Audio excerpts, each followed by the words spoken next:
एक छोटे से गांव में हरी भरी पहाड़ियों के बीच एक दयालु किसान रहता था जिसका नाम था रमेश। रमेश के पास एक भूरे रंग का मंबूत कुत्ता था जिसका नाम उसने बादल रखा था। बादल सिर्फ एक पालतू जानवर नहीं था, वह रमेश के परिवार का सदस्य और उसका सबसे वफादार दोस्त था। बादल हर सुबह रमेश के साथ खेतों पर जाता, उसकी गायों की देखभाल करता और रात में घर की रखवाली करता। उसकी आंखें हमेशा चौकस रहती थीं और एक पल के लिए भी वह रमेश से दूर नहीं होता था। एक रात गांव में ओरदार बारिश हुई और भयानक तूफान आ गया। रमेश और उसका परिवार गहरी नींद में थे। तभी आधी रात को बादल ओर-ओर से भौंकने लगा और रमेश को जगाने के लिए उसके कमरे की तरफ भागा।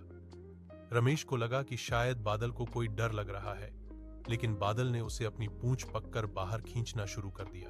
बाहर आकर रमेश ने जो देखा उससे उसके होश उड़ गए।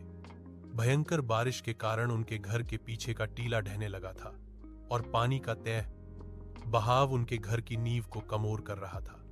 अगर वे कुछ देर और अंदर रहते तो बड़ा हादसा हो सकता था। रमेश ने बिना देर किए अपनी पत्नी और बच्चों को जगाया और तुरंत घर से बाहर निकलने लगे।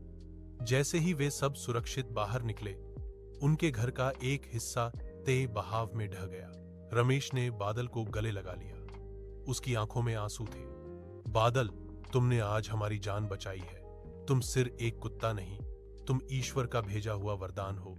उस दिन के बाद गांव वालों के लिए बादल एक नायक बन गया। बादल ने सिर्फ अपनी वफादारी ही नहीं दिखाई थी, बल्कि यह भी साबित कर दिया था कि एक जानवर का प्यार और उसकी समझदारी किसी इंसान से कम नहीं होती।